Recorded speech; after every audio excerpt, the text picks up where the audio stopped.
Another major Supreme Court showdown is looming here in Washington. Justices are on Monday are set to begin hearing arguments on a pair of cases asking them to overturn 40 years of precedent on affirmative action. The lawsuits against Harvard and the University of North Carolina at Chapel Hill are challenging the school's race-based admissions policies. Let's bring in our senior Washington reporter, Devin Dwyer, who's been following this story. A lot of great reporting on this, Devin. Good to see you, friend. Good to see you. So let me ask you, what's the significance of this case here? A really significant pair of cases, Kenneth, perhaps the biggest Supreme Court cases of the year. Since 1978, the Supreme Court, as you know, has said that race can be considered as a factor, one factor among many in a holistic review of students admitted to college campuses in America. Part of a narrowly tailored program, as they've put it, it's of course led to diversification of campuses, rectification of years of a legacy of segregation on college campuses in America. But now with this new Supreme Court, 6-justice conservative majority, a group of students, 22,000 students, conservatives, are suing UNC and Harvard to get the Supreme Court to reverse course, to overturn affirmative action across the board in the United States and say that admissions policies need to be race blind. Wow, you've been reporting on this case, as I said, for months now. You've spoken with students on both sides. What are you hearing? This is a divisive issue. You know it. It's engendered a lot of debate in this country for years. People have very nuanced and thoughtful views on both sides, and that's exactly what we heard when we talked to 24 college students at various public and private universities. Here's a little bit of that message. We're not admitting GPAs, we're admitting full human people with a whole experience and a whole life. And we can't just look at singular individual numbers to determine who's most qualified or who should belong. Removed race as an option and just did not factor it in. I can almost guarantee you that a lot of people like me would actually be making it into these schools, like into whatever school it is. I support affirmative action because I see it as a part of my heritage.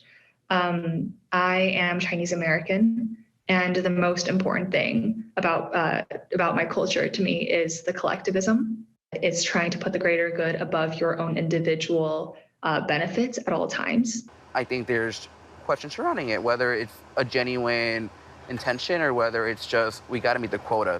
There's no reason to oppose affirmative action as it's a benefit to creating more equitable and diverse society and does not discriminate against Asian Americans or white students. You know, so Kenneth, I heard a near universal belief, and it's mirrored in polls nationwide of all adults. Most people believe diversity on college campuses is a good thing. It should be promoted.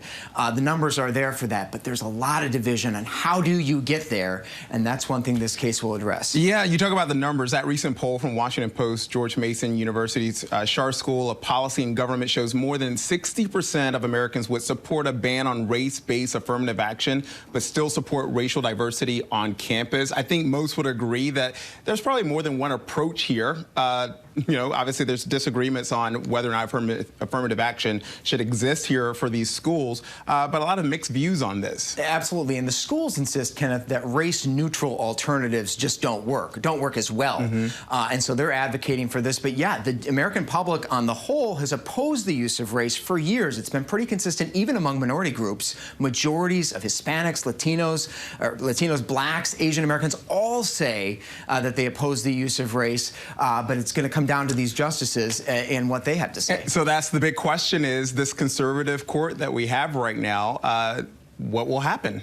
You know, the odds are, Kenneth, that this is a court that's going to roll back, if not overturn, affirmative action in higher education. The fact that they took this case signals that. But there is one wild card. This is the first time we'll hear from new Justice Ketanji Brown Jackson, the first black woman on the bench. She obviously is new to the bench. She hasn't issued a lot of opinions on the issue of race, though she has already been very outspoken in that courtroom on racial equality and the history of race in this country. And I think that's going to be something to watch on Monday. And those following this case, perhaps those who are not following this, who might not be as educated about, you know, this potential overturning of 40-year precedent, have something to say about Clarence Thomas and his appointment to the court, his nomination to the court, his confirmation to the court, at a time when affirmative action was alive and well. Absolutely, and Clarence Thomas is someone who for years, since he was appointed to the bench, has advocated for revisiting this precedent, and we expect him to be one of the most outspoken justices on Monday as well. Kenneth, the arguments are going to be at least 4 hours long on Monday as this group debates the future of affirmative action in America. So get some rest this weekend because you've got a busy Monday ahead, right? In between Halloween, right? Oh, right, exactly. All right, we know you'll be there covering it, and you're going to keep that reporting coming. Devin Dwyer, good to see you, friend. Good to Thank see you, you. Kenneth. Thanks. Appreciate it. All right, thanks. Hi, everyone. George Stephanopoulos here. Thanks for checking out the ABC News YouTube channel. If you'd like to get more videos, show highlights, and watch live event coverage, click on the right over here to subscribe to our channel. And don't forget to download the ABC News app for breaking news alerts. Thanks for watching.